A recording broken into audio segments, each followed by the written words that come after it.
हाय, स्वागत है तमारू Poonam's flavour kitchen में। आज हूँ तमने बनावता शीखवाडवानी छूं एक अलग ज जातनी साउथ इंडियन चटनी। एकदम नवीन है और खूब ज टेस्टी है ने सरल है बनावी। एना माटे मैं अहींया एक वाटको लई लीधो छे।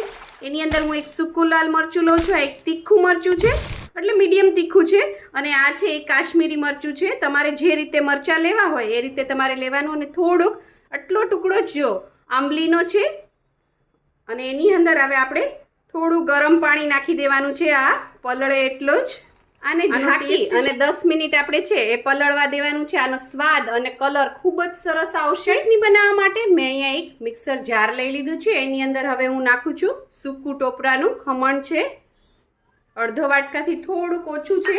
તમારી પાસે ફ્રેશ નાળિયેરનું ખમણ હોય તો તમે ફ્રેશ નાળિયેર પણ લઈ શકો છો। ત્યારબાદ આપણે એની અંદર જે આ પલાળ્યા હતા આપણે મરચા અને આંબલી એ નાખી દેવાના છે અને પાણી સહિત જ નાખી દેશું। નાનું છે એ ડીટ્યું છે કાઢી લઉં।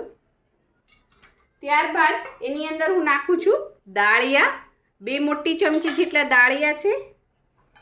ત્યારબાદ 3 ચમચી જેટલા શિંગદાણા છે, કાચા જ છે।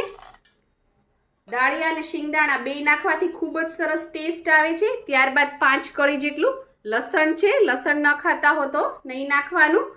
આદુનો ટુકડો છે એક નાનો એવો, 1/2 ઇંચ જેટલો, એ પણ નાખી દઉં છું હું આની અંદર। અને 3 થી 4 છે મીઠા લીમડાના પાન નાખવાના છે આની અંદર। અને ત્યારબાદ સ્વાદ પ્રમાણે આપણે મીઠું નાખીશું।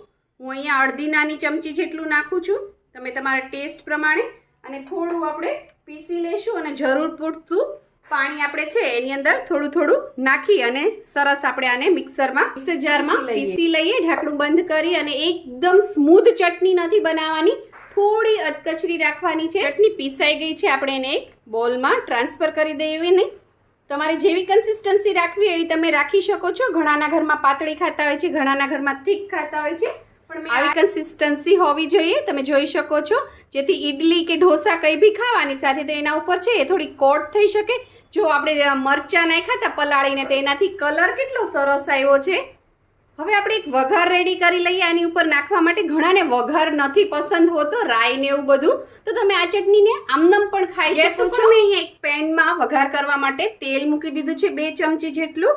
અને હવે તેલ ગરમ થઈ ગયું છે એટલે એક નાની ચમચી જેટલી એની અંદર રાઈ નાખી દઉં છું હું। રાઈ છે એને સરસ આપણે ફૂટવા દેવાની છે। આપણી રાઈ ફૂટી જાય એટલે તરત જ આપણે એની અંદર નાખવાનો છે મીઠા લીમડાના પાન ને ત્યારબાદ આપણે છે ગેસ બંધ કરી દેવાનો છે। ગેસ બંધ કરીને આ રીતે એક સૂકું લાલ મરચું છે આપણે એની અંદર નાખવાનું છે। એનાથી લુક એ સરસ આવશે અને ટેસ્ટ એ સરસ આવશે।